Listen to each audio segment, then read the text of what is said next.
بغیر تخلیق کے کہاں ہمارے قدم آگے بڑھ رہے ہیں؟ ٹھیک ہے بھائی، کوئی مسئلہ آپ سمجھانے جا رہے ہیں، حدیث سے سمجھائیں گے، قرآن سے سمجھائیں گے نا۔ حدیث میں آپ خود کہتے ہو بات صحیح ہے، بات ضعیف حدیث ہے۔ صحیح حدیث بولے تو جس کے روایت کرنے میں جو مثلا امام بخاری رضی اللہ عنہ نے ایک حدیث کی روایت کی تو ہم کو بخاری رحمۃ اللہ علیہ پہ بھروسہ ہے کہ وہ سچے ہے، عادل ہے، ان کا حافظہ قوی ہے، ہم اعتماد کرتے ہیں۔ انہوں نے کہا میرے استاد محترم نے بتایا، تو اب ہم امام بخاری رضی اللہ عنہ نے پہلے فرما دیا میں کسی کمزور راوی اگر بیچ میں آتا ہے تو اس کی روایت نہیں لوں گا، صرف قوی راوی ہے تو ہی وہ روایت لوں گا، نہیں تو نہیں۔ امام بخاری نے فرما دیا کہ میں وہی بات میری حدیث میں نقل کروں گا، ورنہ نہیں۔ مطلب انہوں نے ایسے استاد سے علم حاصل کیا جو عادل ہے، متقی ہے، پرہیزگار ہے، سچے ہے، حافظہ قوی ہے، بھول کا مزاج نہیں ہے۔ پھر وہ دیکھے کہ ان کے استاذ کیسے ہیں، وہ بھی متقی ہے، عادل ہے، پرہیزگار ہیں، زہد و تقوی کے اعلیٰ مرتبے پہ فائز ہیں، اللہ سے ڈرنے والے ہیں، نبی سے عشق رکھنے والے ہیں، صحیح العقیدہ ہے۔ پھر انہوں نے دیکھا حافظہ بھی قوی ہے، پھر ان کے استاد کو بھی دیکھا تو یہی شان رکھتے ہیں، عادل والے ہیں۔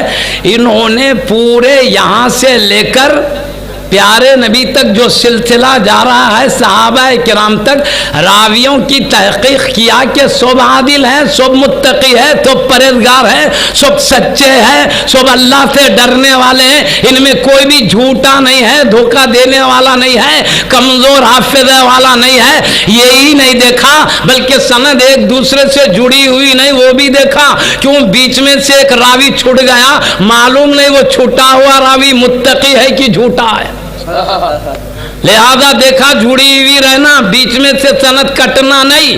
اتصال بھی دیکھا، سب کی عدل کو بھی دیکھا، تقوی کو بھی دیکھا، حافظے کی قوت کو بھی دیکھا، دیکھ کر انہوں نے فیصلہ کیا یہ حدیث صحیح ہے، یہ حدیث۔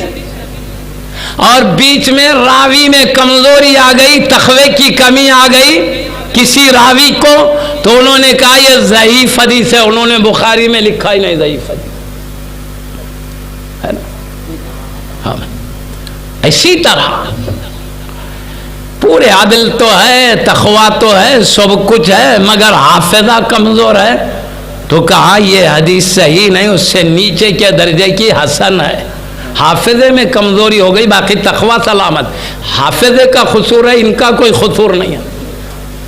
یہ لوگ تو اپنی جگہ اللہ سے ڈرنے والے، مگر حافظہ ان کے ہاتھ میں نہیں ہے، باقی رکھنا وہ اللہ کے دستے کرم میں ہے۔ حافظہ کمزور ہو گیا تو بولے انہوں بھی بیچ میں آ گئے کمزور حافظہ والے، حدیث کو ضعیف تو نہیں کہا، صحیح کے درجے سے نکال کر حسن کے درجے میں لا لیا۔ حسن کہا وہ حسن حدیث بھی ہم اپنی بخاری میں نہیں روایت کریں گے، حافظہ بھی کمزور ہے تو نہیں روایت کی ہے۔ اب امام بخاری رضی اللہ عنہ نے جتنے احادیث نقل کیے ہیں پورے راویوں کی تحقیق کر کے نقل کیے ہیں۔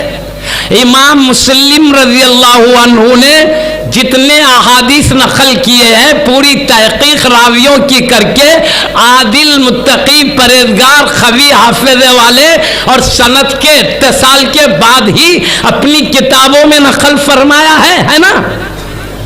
اب کوئی شخص یہ کہے امام بخاری رضی اللہ تعالیٰ عنہ کی حدیث میں یہ بات آیا ہے، اب ہم کہتے ہیں بھائی یہ بات پکی ہے، سو کیا معلوم ضعیف بھی ہو سکتی ہے، ہم بولیں گے نہیں، امام بخاری رضی اللہ عنہ نے یہ روایت کیا ہے، یہ بالکل صحیح حدیث ہے، اس پر ہم کو بلا کسی جھجک کے اس کو صحیح ماننا چاہیے، تو ہم بولیں گے نہیں ضعیف بھی ہو سکتی ہے۔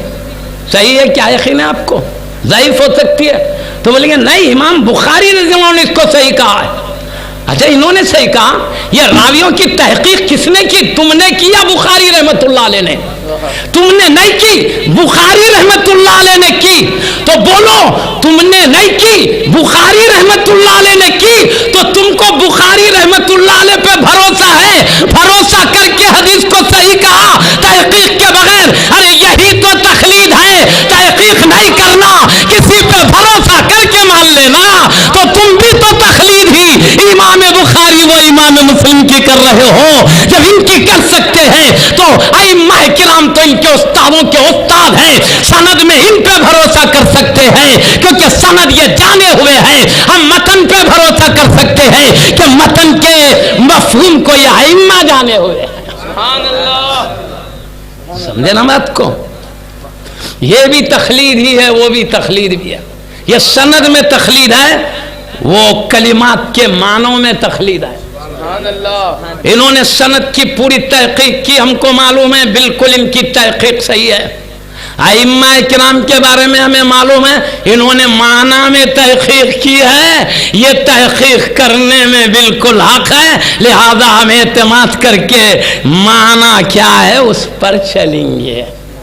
ہم کو سند کی تحقیق کی طاقت نہیں ہے تو متن کے مفہوم کی کہاں سے آ جائے گی؟ یا تخلید کرے بغیر بتاؤ، تم یہ جتنے سند میں راوی ہیں ان کی زندگی دیکھے ہیں؟ تحقیق کے لیے زندگی دیکھنا ہے، نہیں فلاں کتاب میں پڑھے، وہ کتاب والے کی تخلید ہوئی، تحقیق کہاں ہوئی تھی؟ تخلید کے بغیر کہاں جا رہے ہو تم؟ ان کی زندگیوں میں تھے کہاں جو تم تحقیق کرو گے؟